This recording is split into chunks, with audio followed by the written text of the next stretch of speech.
What truly lies at the heart of the enduring Israel-Palestine conflict? A question that beckons a journey back in time and a deep dive into a complex tapestry of history, politics, and emotions. A journey back to the early 20th century, when the British mandate for Palestine marked the beginning of a territorial dispute that would span generations. The subsequent establishment of the State of Israel in 1948, followed by a series of wars and intifadas, or uprisings, has shaped the landscape of this conflict. This isn't just about borders and territories, it's about home and identity, about power, and about the struggle for self-determination. It's about the Israeli settlements considered illegal under international law, and the Palestinian refugees longing to return to their homes. It's about the blockade of Gaza and the occupation of the West Bank. Understanding the root causes of this conflict can help in finding a lasting solution. The Israel-Palestine conflict is complex, with several key issues at play. Let's take a closer look at some of these. Firstly, there's the issue of land disputes. Since the late 19th century, both Jews and Arabs have laid claim to the same piece of land, a region known today as Israel and Palestine. Both groups base their claims on historical, religious, and political grounds, sparking a series of conflicts over territorial rights and sovereignty. Secondly, the status of Jerusalem is another contentious point. Both Israel and Palestine claim Jerusalem as their capital, yet the city's international status remains unresolved. Jerusalem holds deep religious significance for Jews, Christians, and Muslims alike, making its status a highly sensitive issue. Next, we have the settlements.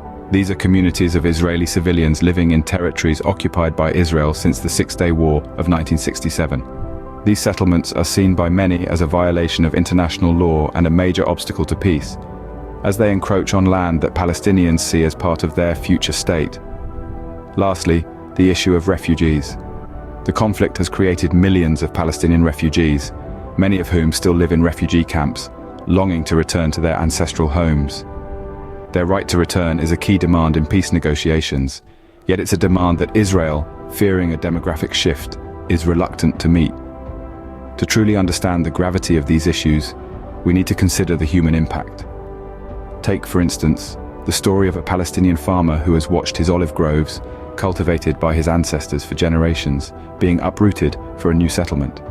Or the Israeli mother living in Jerusalem, who fears for her children's safety every time they leave home. These issues are deeply intertwined, making the conflict challenging to resolve. Yet, understanding these issues is the first step towards finding a solution and achieving peace.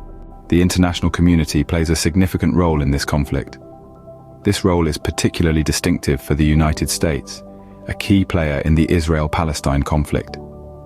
As a major ally of Israel, the US has consistently supported the nation, both diplomatically and financially.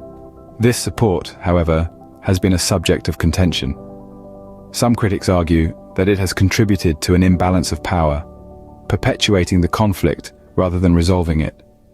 But the United States isn't the only influential entity. Other nations and international bodies too have a part in shaping the course of this conflict. Whether it's through diplomatic interventions, financial aid, or peacekeeping missions, these entities can either fuel the conflict or help pacify it. The international community's role isn't just about the actions taken, but also about the opportunities missed. Unenforced resolutions and unmet promises have often deepened the divide, making peace seem like a distant dream. So, it's clear that the international community's actions and inactions greatly influence the direction of this conflict. So, what does the future hold for Israel and Palestine?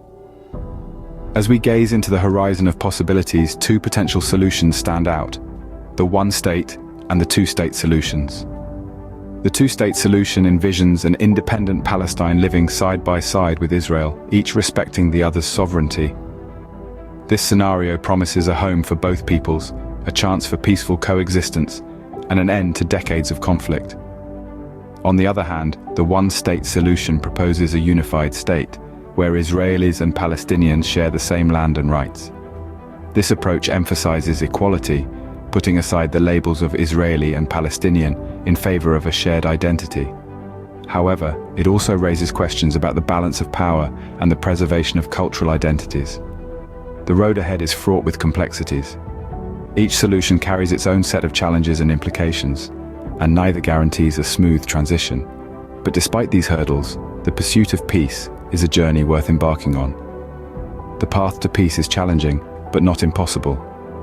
As we navigate this journey, let us remember that the essence of this conflict lies not in borders and territories, but in the hearts and minds of the people. And it is there, in the realm of understanding and empathy, where the seeds of peace must first be sown.